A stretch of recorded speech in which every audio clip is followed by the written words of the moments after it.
Cognitive psychology, we're looking at enhancing the retrieval of knowledge from short-term memory. Take a look. Storage, encoding, putting information in, and retrieval, taking information from long-term memory. First of all, well-designed lesson plans are the key to almost everything in life, but it makes it more likely, if they are well planned, that you have a logical flow of events, and it minimizes confusion, reduces time off task. But also, if you have this structure, this organization, it helps students see the structure, and that is easier to encode. You see how things relate to each other and how they are related to other things. Seeing the structure. That's why we like to use an advanced organizer, which is anything visual or verbal, which tells the structure of what is to be learned. Amount as well.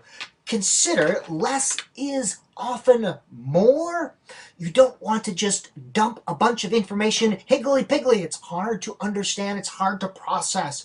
As an example of this, look at old textbooks that do not have headings or subheadings. They just have chapter headings. You get a big blob of text. It's very hard and fatiguing to look at that and read it. The newer textbooks have nice headings, subheadings, and even third-level headings.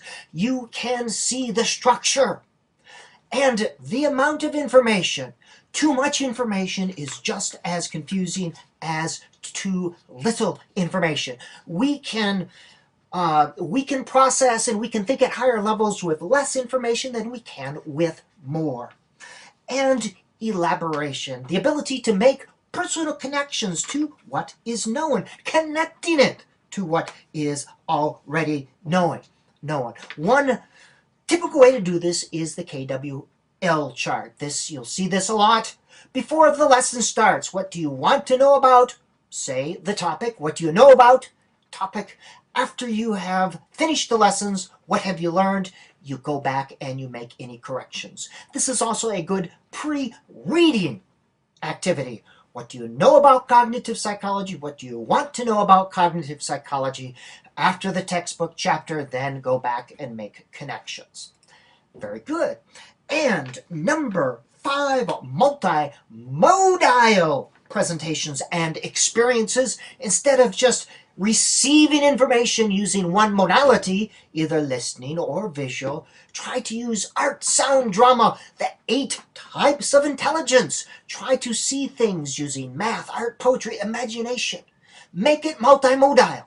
In this presentation material I am giving to you, I try to live this philosophy. You are seeing information, you are hearing my voice and my wild gesticulations, if you will, but also I'm creating pictures to make this as multimodal as possible, which leads us to the level of processing theory.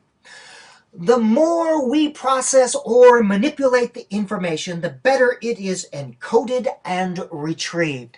It helps us get around this idea of called inert knowledge. Inert knowledge is knowledge that has been encoded and just it lays there. We have trouble bringing it up. If we hear something once, listen to something once, read it once, and it just lays there, we don't do anything with it on the way in, we have a hard time retrieving it. That knowledge is inert. It doesn't move. Levels of processing theory says we learn things more deeply and we are better able to process this if we manipulate this information at a deeper level, if we do something. That's why the universal teaching strategy is say a little bit, do a little bit, repeat as necessary.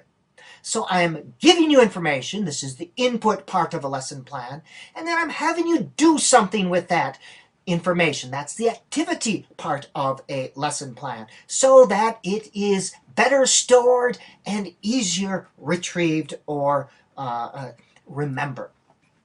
The learning pyramid. Retention and retrieval rates are greater when students are actively involved. Retention rates, the ability to retrieve. lecture, reading, audio, etc. So we want to get students doing something with the new information and skills. As simple as that. Another view of the learning pyramid, we want them to do kind of this as much as possible. We want to do that as little as possible. Thus said, there are times for that, and there are times for that. Not everything can be that. Bloom's taxonomy as well. We want them using higher level thought processes instead of just listen and burp it up. We want them doing something with it, and that's why I gave you the Bloom's taxonomy and the action words. This is the end of part 6, looking at enhancing the retrieval from long-term memory.